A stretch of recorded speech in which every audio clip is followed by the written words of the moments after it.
નમસ્કાર બાલ દોસ્તો, સ્ટાન્ડર્ડ 10 મેથેમેટિક્સ એમાં મધ્યવર્તી સ્થિતિના માપ મધ્યક, મધ્યસ્થ અને બહુલક એના 3 હેતુલક્ષી પ્રશ્નો છે એ આપણે સોલ્વ કરીએ છીએ.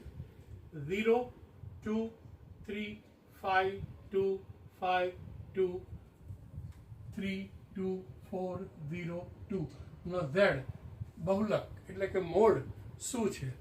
તો આપણે અહીંયા ચેક કરો તો 2 જે છે એ મેક્સિમમ ટાઈમ આવેલો છે. 2 છે એ 1, 2, 3, 4, 5 ટાઈમ 2 આવેલો છે, એટલે z ઇઝ ઇક્વલ ટુ 2. એક માહિતી માટે sigma f i x i is equal to 843 અને sigma f i is equal to 10, તો મધ્યક શોધો. તો અહીંયા sigma f i x i by sigma f i is equal to 843 by 10 is equal to 84.3 આ એનો મધ્યક છે. બહુલક z શોધવા માટેનું પ્રચલિત સૂત્ર z is equal to 3m minus 2x. આ m છે એ મીડિયન છે અને x છે એ મીન છે અને z છે એ મોડ છે. મોડ,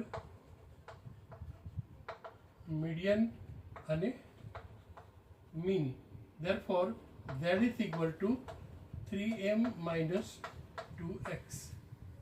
બાળકો, જો સમજાણું હોય, ગમ્યું હોય તો પ્લીઝ લાઈક કરવાના મારા નિવેદન છે. Thank you.